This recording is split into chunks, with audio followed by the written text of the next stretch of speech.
Hi everyone, welcome to another episode of Sex Ed Taught Me. This is your host, Natalie Walton. For this episode, we're actually switching continents, which is kind of fun. Bella and I chatted about what it's like living in and taking sex ed in England. We talk about how rates of teen pregnancy in her area are actually so high that her sex ed classes pretty much stopped teaching abstinence and instead focus on safer sex, which I think is really interesting. She'll explain this a lot better than I can, but I feel like I learned a lot in this episode, and I hope you all can too. So without further ado, here is Bella. Yeah, so hi, I'm Bella. I'm from the UK, more specifically Northern England. I like to joke with people not from the UK that I'm closer to Scotland than I am the capital of this country. And I grew up in the north. I've lived in the north my whole life. I went to a really large secondary school for the first 5 years, and for the last 2 years I went to an all-girls Catholic school. So I have quite different experiences with the topic of sex education at those two. So this is super exciting because I have never been I've never been to the UK in general. So for me, I can't contextualize where you are. I have no idea what it looks like for you, politically or socially. So this is super exciting for me to be able to talk to you about kind of where you grew up and, what kind of stuff you were learning and everything. So if you could kind of describe a little bit what your hometown or, kind of hometowns were like. Yeah. So I love talking about politics. It's my favorite thing about. Politically, this is a typically left-wing area of the UK. The Labour Party, which is the left-wing party, dominates up here, and that's mainly because it's mainly an industrial area. Trade unions were very big up here, and socially, socioeconomics, it's not as rich as the south is. So there is much more economic depravity and poverty up here, which I think is reflected in some of the things with sex education that were particularly drilled into us in terms of teen pregnancy and a lot of aspects like that. Awesome. And then, so you mentioned kind of your schooling, is this big schools, small schools, what kind of sizes are you working with? All of the schools I've been to so far have been very big. So in terms of primary school, I think my primary school was bigger because usually there's only one class of 30 students. My primary school had 60 students in each year group, so it was bigger than usual.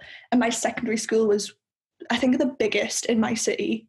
And there was 2,000, 3,000 pupils, I think. Okay. And where I went for sixth form, I think my sixth form was 200 students, which is quite big for a sixth form as well.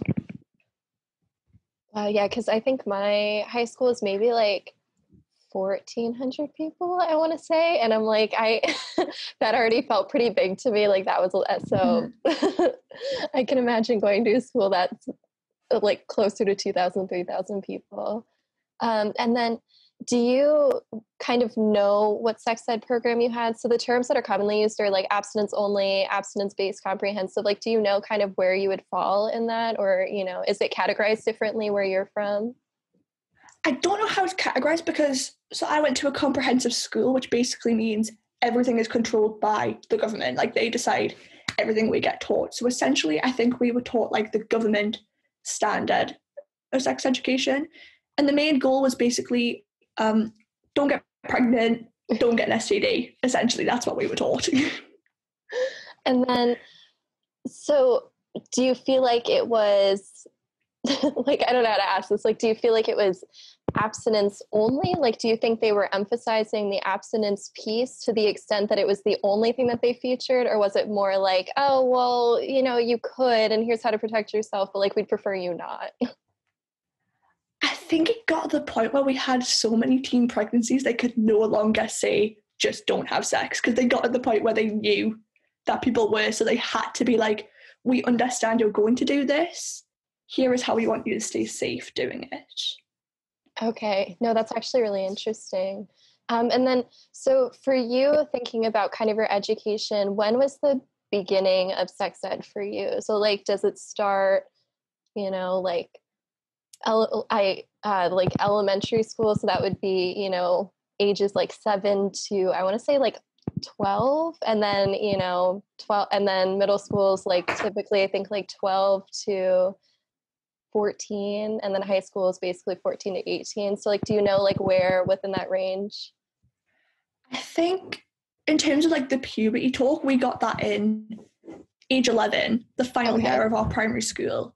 And then in terms of like, this is what sex is and this is how it happens, we learned that in biology in like the first years of high school, rather than like having like a sex ed class. We never had like sex, like this is, you're going to go here and you're going to learn about sex only. We didn't have that. Okay. No, that's really, because I know for me at least, it was integrated into a health class rather than a biology class. So it was taught with like the kind of angle of like, it was within a class that was more about just like bodily health. So things like, eating healthy and kind of like, looking out for yourself and things like that, and like self-care and that kind of idea. So that's really interesting that you had it in a biology class. Do you feel like the class was like heavy in biology, or do you think it just like happened to be kind of attached to? My little brother's just done like the same thing in biology as well, so it brought back a lot of memories. It was largely just like, this is what a penis is and what it does, and like this is what the vagina does, and then babies are made. It was largely just like strictly focused on like the biological sense, rather than in PSHCE, which I guess was a health class, they would talk about like more things like sexuality, staying safe, pregnancy, STDs. That's where we learned that kind of stuff. Okay. Yeah, no, that's really, really interesting. So can you describe a little bit what so you're talking about kind of like a health class. So like, what was this? So it was called, I think other schools called different things, but ours was PSHA, some abbreviation like that. And it stands for like physical, social, health education, where we learned about things like money management. We learned not to bully. We learned about discrimination, like British values. I don't know what that means to this day. Like sexual health, all of that we learned in that class, and it was once every 2 weeks in form. And I think form, the American equivalent, like homeroom. Okay. You just call it form. And then I don't know if you've said this already, but what age around was that? Like, was that just like one like fall for you, or was that like a continuous, like every year you would get education on this? That was every year for like the whole 5 years of secondary school. You'd have that once every 2 weeks, and it would be like different topics depending on like what term it was. That is so interesting. Yeah, because I know in the US there's kind of a mix of like programs and like government funded programs and different like trials and things like that people do, but that's really like I don't think we have anything like that that's structured here, so that's really cool. So what kind of stuff specifically do you remember learning from there? Like, did you have any sort of conversations about like relationships and things like that? Like, was that ever a topic, or was it kind of like you guys are too young, like we don't need to talk about like romantic relationships yet kind of idea? We definitely did. I don't know if it was in like the first few years of high school, but definitely like year 9 onwards, and year 9, how old are you? 13, 14 onwards, I think. And it was a lot more stuff on like when to look for like abusive relationships, or like how to help your friends out if you think they're in bad situations. I think sometimes it would depend on which teacher you had going through that stuff. My teacher, she was amazing. I loved her. She was one of those teachers who had talked about like her experiences, so it just made it more interesting to learn about. So she was great. And then once every like half terms, like once every 8 weeks or so a year, we would do things about like different sexualities and genders, and learn about like those different kinds of relationships, and that like straight isn't the norm. My teacher was very good at teaching that too. No, that's really cool. Yeah, because like for me, when I think about sex ed, I didn't get like any of that basically. Like when I think about it, I'm like, I don't think we had any sort of conversations about like relationships or like forming healthy relationships or anything like that. Like it was very strictly like, just don't have sex. Like I think that was the extent of the conversation. Yeah, I know. For people who are listening, we are video chatting, so I could see your face. And It's yeah, no, it's really, when I think about it, I'm like, I cannot believe that's the extent of what we got. Like, I don't think I got like a healthy relationships talk until probably college. And at that point it was like I intentionally chose to like attend these talks and like be part of the groups that were doing them. So I'm just like, it's unbelievable how much can like slip through the cracks. And it's like you can go your entire life without actually being told like, hey, this is what a healthy relationship looks like, you know, like this is how a partner should communicate with you, that kind of idea. And we absolutely never had any sort of talk that was like, hey, it's, you know, it's okay to not be straight. Like, you know, that was never even like part of the conversation. That was just like, nope, we're not not addressing that, like not happening. Don't touch it, leave it in a box, put it aside. It's like, we'll deal with that later if we need to, you know, that kind of idea.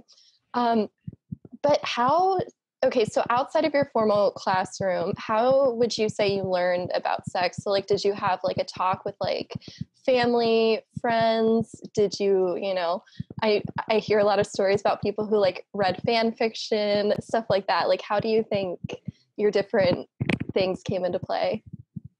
Mine was Glee. TV show Glee, definitely. So funny. No, I watched Glee too, so I get it. I can't judge. I was also in it. I have an older sister and my mum also loved it. I was too young to be watching it, but it would be like on the computer just after my sister had finished watching it and like moved away, and I would like sneak into the room when I was too young to be watching Glee and I'd watch it. And I think like the first memory I could have of something like something's on here, I don't know what it is, but it's something, I think was Santana and Britney. Yeah, that sounds about right. That sounds about right. Yeah. And then the only other thing would be Twilight Breaking Dawn, when Edward and Bella broke the bed. My first memories of realizing that sex exists. Wow, okay. So yours was definitely heavily influenced by like pop culture. That's like very much definitely. Did you feel like there were any influences from like friends or anything like that? Or was that just not really something that was like a conversation on the table? I was definitely more like naive compared to my friends. I think over here there's a culture of people like being introduced to things a lot faster. So I remember like the last few years of primary school, I had one friend who had two older sisters. So she knew everything and I knew nothing. And we were like riding our bikes one day and somebody did a hand gesture and everyone was laughing. I didn't understand. I was naive totally. And I was like, what is it? And she was like, oh, it means like wanker. And I was like, I don't know what that is. I had no clue. So I had to go home, Google it, regretted Googling it like from the day I did it. And I think it just like proved like, I don't know these things exist and it's going to be a while until I do. Yeah, no, Googling is like, like that's the fallback. I really do think there's something so like, I don't even know. It's like, it's so useful, but it's also just like, it's really a dark hole of information. Yeah. You get sucked right into it. And it's, you know, sometimes you just want to have a simple question answered and then you end up with, you know, Google Images and whatever else. And you're like, this is too much. I didn't sign up for this. I didn't want this. Like, it's terrifying. I've always hated it. Yeah. And I just remember growing up and having similar experiences with like having to Google things and having to be like, you know, trying my best to kind of piece things together based on like the vague terms that I knew and the things I was reading online. And it's like, I think about it now and I'm like, if somebody had just like sat me down and explained this stuff reasonably, it would have saved me a lot of time and a lot of confusion. Was there anything that you learned where you think about it and you're like, wow, that was like flat out wrong? Like that was like, did you have any beliefs where once you learned it, you were like, oh yeah, you know, obviously like, I know I've heard some that are like, you can't get pregnant standing up, or like, you know, there's actually a scene in Glee where it's something about a hot tub. I need to rewatch the scene to remember, but it's something about like, you know, if you have sex in a hot tub, like you can't get pregnant or something like that. Like it was this whole thing about like, I'm embarrassingly like well versed with Glee. It's where Quinn says to Finn like she got pregnant because that they like making out in a hot tub, and that's how she got pregnant. But I can't think of anything that stands out as like, this was wrong, I don't know how I learned it. The only thing I can think of is like thinking that babies were born from like a belly button. That's so cute. That's just yeah.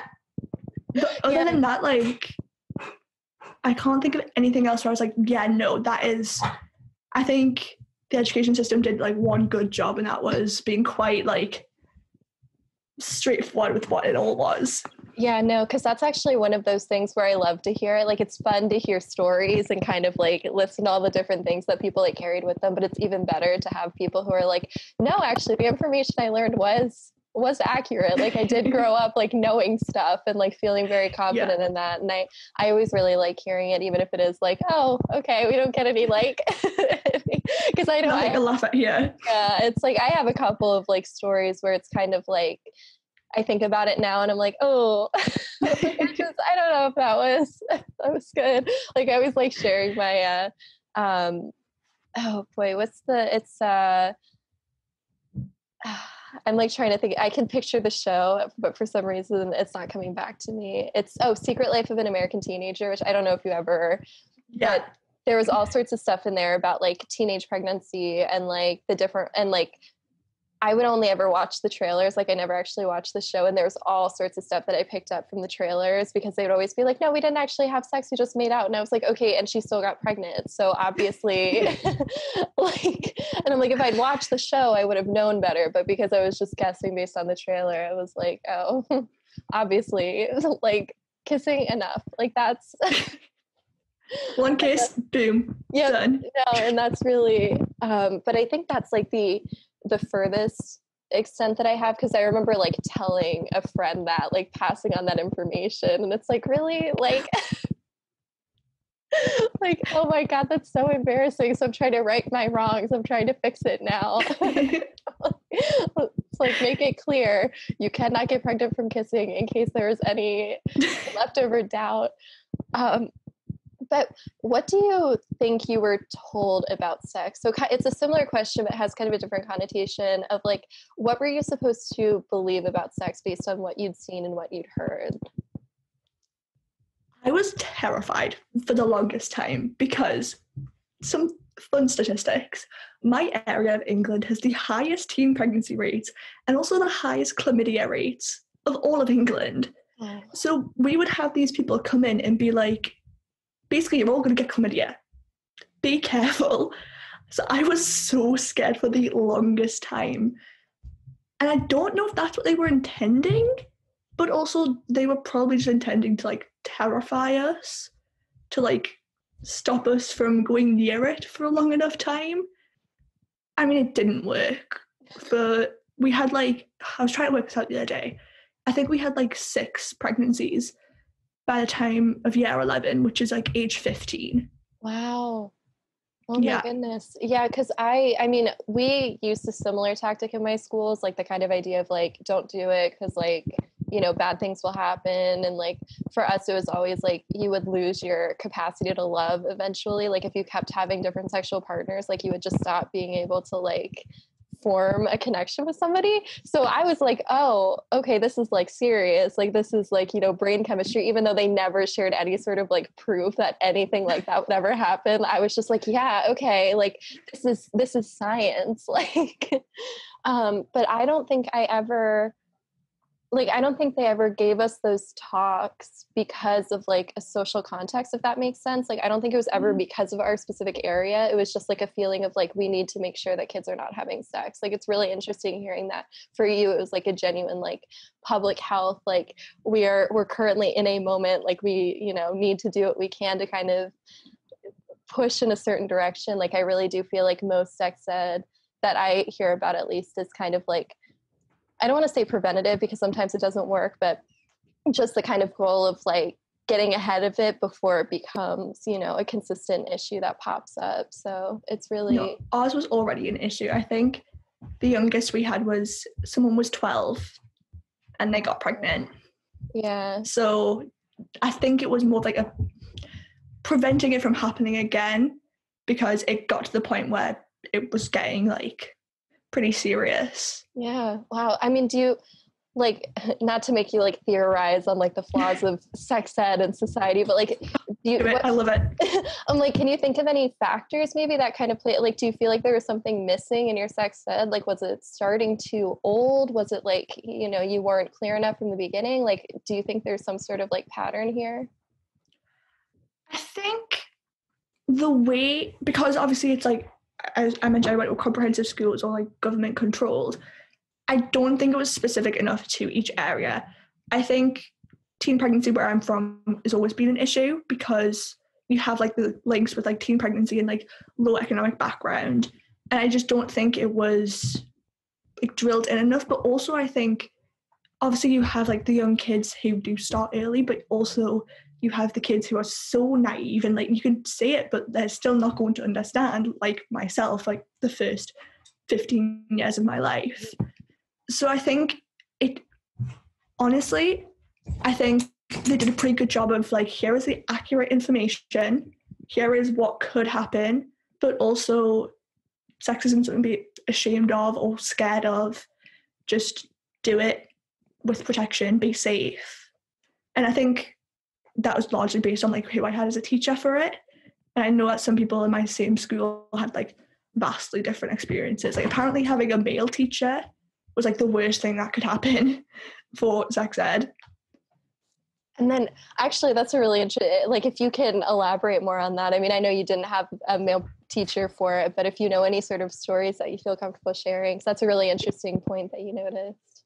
So my physics teacher was a man. I always find this so funny. And he thought he was the best person ever because he had a box of tampons in his room if any students needed them. And one day, like in physics, we were like, oh, let's get them down, like see what he has. And they were all expired for like 5 years. 5 years expired. So he was a bit misguided, but he had the good intentions. Yeah. And then there was another story that my friend taught me about... There's a puppy for people who can't see anything that's going on. Very cute puppy, but wants to be on camera. Definitely attention seeker. Yeah, my friend who had a male form tutor, apparently he just, like, they were all sent out PowerPoints like by the head of the school to deliver, and he just wouldn't deliver the set PowerPoints, and instead would go on his like own rants. And I think there's a line between like giving like personal background to like contextualize the stories, but apparently his got very, very, very uncomfortable and very personal when we were all like 12 and 13 about like his background. Yeah.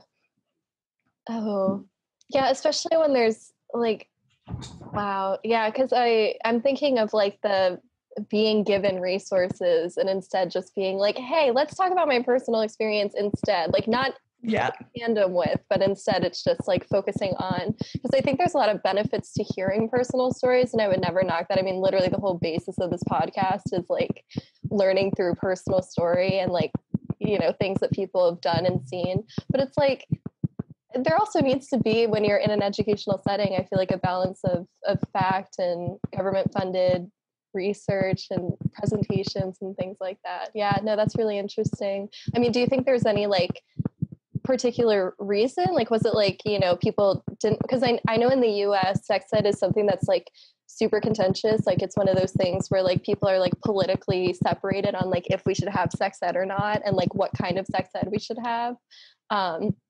So I don't know if it's similar for you at all. Your face is telling me that it's not like that, but I don't. No, I've never heard anybody like object to having it. Over here, like, obviously it's made people like feel uncomfortable. I remember like the first thing we had to do in biology, it's like be comfortable with having sex. It was like say the word penis, say the word vagina, and then we could like move on and have the lessons. And obviously there was people who never wanted to do that, but we never really had people who would be like, I don't want to participate. Or we never had, as far as I'm aware, like my parents did never complained about me participating, or like my friends' parents never complained. And I've never really seen it as like a political issue over here. Must be nice. Yeah. No, that is super interesting, because it really is like, I I mean, it's a big thing. Like, it's not, necessarily a hot debate. Like, it's not the most like timely issue right now. Like, people aren't like, breaking down doors and being like, talk about sex ed. We need to talk about sex ed. But it's like, it's something where when it does get brought up, it does seem to have pretty clear party lines on it. And it's something where people tend to take it pretty seriously. And it's typically, like more conservative leaning are, if we do have to have sex ed, it needs to be abstinence only. Whereas people who are a little bit more left are kind of like, well, we need sex ed and it has to be comprehensive, that kind of idea. Yeah. And then there's people who fall in the middle who are like, well, I don't really want people talking to my kid about sex. It's like, I'd much rather do it myself. So it's definitely like a tricky issue. So the first thing I thought of coming from like an American perspective and looking at the way we view sex ed here when you told that story was, oh, maybe it's someone who didn't feel comfortable with the resources that were being given and instead wanted to like share their own, because it's something that does happen here, which is like teachers will step in and they'll either like they'll expand the sex ed lesson to make it actually like helpful for students. Like they'll find creative ways of like showing students how to use a condom and stuff like that, even if it's not built into the lesson. And even if it risks like them getting in trouble because people take it that seriously. And then there's others where they feel so uncomfortable giving the lesson that they just don't really do it at all. Like they're just like, I don't want to teach sex ed. We're just not going to do this. So it's coming from that perspective when I hear that there's a teacher who's kind of like, oh, let's just like, steer a little bit off the path. I'm like, oh, it's like, that's a thing. But it sounds like for you guys, it's more just kind of like, oh, we just wanted to share personal stories. Like he just, like that's just who he was. So that's really, really interesting. And then what experiences do you think shaped your perception of sex growing up? So like you mentioned kind of like, TV and pop culture being a kind of heavy influence for you in particular.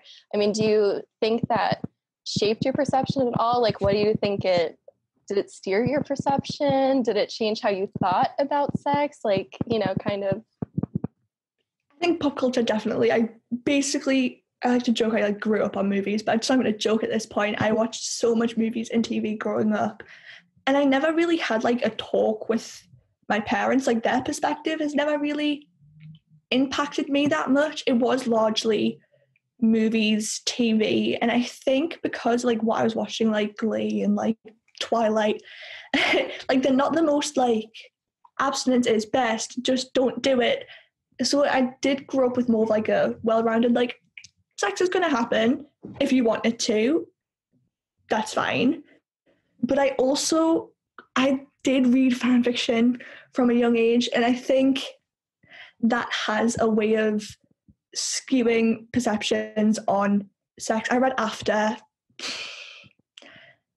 That definitely traumatized me for quite a while. Yeah, I haven't read it. I've heard some interesting stories though, because I know growing up I had kind of a similar experience with like reading stuff, and it's like sometimes the books that are meant for entertainment are taken as like true word, you know what I mean? Like it's like you read something when you're like 15, you have no experience with anything, and you're kind of just like, oh, like this is how it works. Okay, like I get it, but then it's like it's not really how real life works, and you don't realize it until later that like that's not really what it is. Like that's not necessarily what relationships typically look like, or the dynamic that's going to happen, or it's not going to happen in the same exact way things happen in books or movies, that kind of idea. Because there's lots of different pieces that don't really show up because it's supposed to be kind of this fantasy of some kind. So it's kind of a weird education. But I don't think it's, if we're not taught otherwise, I think we kind of take it as it, like we're kind of like, oh yeah, like this is how it works, when nobody's there to kind of say like, hey, actually, here's some other ways that it works too. And, here's some different approaches to that. And here's a way that's a little bit more realistic and a little bit more plausible and a little less like fictionalized. Not like what Edward the Vampire and Bella were doing in Breaking Dawn that I thought happened every single time. Exactly. It's kind of this idea. And it's a really interesting point, because I feel like that's a big debate that comes out of like porn too. So it's like different mediums, but same concept of like, stories where it's kind of like, oh, is that how it works? Like, is that really like, because I feel like there's a lot of people who get and this has been like, studies have been done on how people perceive sex having watched porn, and they're just like, their attitudes are totally different because of what they were exposed to and what they consumed and that kind of idea. And I don't know, I always think that's really interesting that there's stuff that can have that much of an influence on you, because where else are you supposed to learn it? You know what I mean? It's like the closest you get is like books and movies and stuff like that. So, but let me see. And then how do you think this has affected you as a person? So you mentioned kind of starting off in this, like, being a little bit naive and stuff like that, but how do you think kind of growing up that way and with the media that you consumed, has it affected you now, like when you think about it? I don't know if this is a result of like being more focused on media, which like the media I was consuming like did put quite a large focus on like LGBT relationships, or if it's just a result of being bisexual myself. But like I do think I'm a lot more aware now after like going to a Catholic school and seeing those girls. I'm a lot more aware than they were. So I'm definitely no longer like naive and mature, but I guess that's a result of growing up. But also I think I'm a lot more open about sex now. Like I used to like not even be able to say the word sex. So I think somewhat like with learning from media, which is more open, like being a result of the 2000s, it does have a way of making you more open and be able to talk about it. Yeah, no, absolutely. And then, so when you're thinking about it, like, do you feel like there's anything you didn't learn until later on that you probably should have known? Like, was there something that was just like totally missing from your education? I think while they did give us, so we were taught like don't bully people because they're LGBTQIA+. We were taught that, but we were never taught about same-sex relationships or same-sex sex in general. We just didn't learn about that whatsoever. And I think that is because like this is England. We're not like, we only got gay marriage like recently. We're not the most progressive when it comes to LGBT issues like to this day. And I think if they did try to teach us about same sex, there would have been that's when there would have been like big issues. But obviously I am bisexual, and I had a lot of friends like in high school who were gay, or I had a friend who was a lesbian, like asexual friends, and we were all just we just didn't feel like the same sex education, like there was nothing inclusive about it. So while I knew like wear a condom if you're going to have sex with a boy, I didn't know what to do had I been like, well, what if I want to have sex with a girl? Like that was totally missing. Yeah, no, it's the same, because I mentioned earlier that our education just like completely skipped over any sort of like it was just like, no, it's completely hetero. Like that was just the whole concept of it. So I definitely understand that. And then kind of as a wrapping up question, you mentioned the importance of your one teacher who kind of, used her personal experience, talked a lot about herself, and was really helpful. Do you feel like there was anyone else or like anything else in your life that was really, really helpful in kind of directing you and making you, grow into being like less naive, I guess, using your term? Having an older sister was very, very helpful, because essentially everything I was going through, she went through first. I think that was the most helpful in terms of like being more comfortable with like periods and stuff, because she went through it. Then because she talked about it so much with my mum, I didn't feel uncomfortable talking about it at all.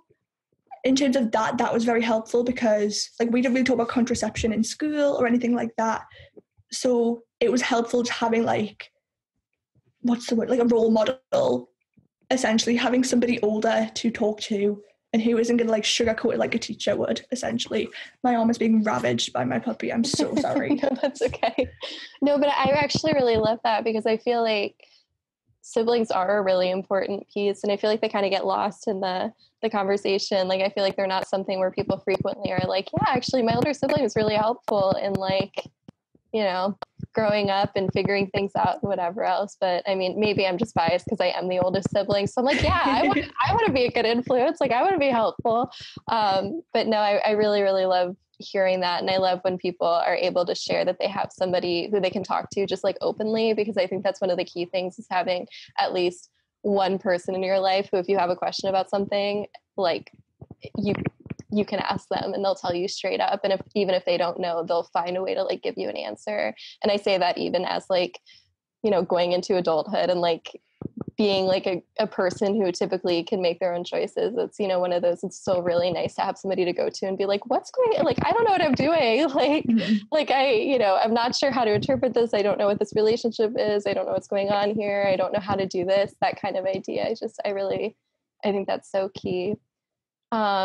But yeah, I mean, that is the extent of the questions that I have for you. If you have any other stories that you didn't have a chance to share that you want to share, feel free. I would love to hear them, but absolutely no pressure if you can't come up with anything.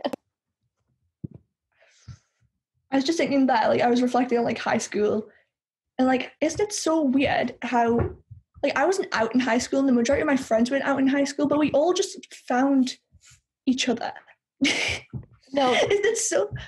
That's a great point. Yeah, no, I was just thinking about that because I was just talking to a friend I went to high school with, and we were in the same program growing up, like the same, like kind of after school thing.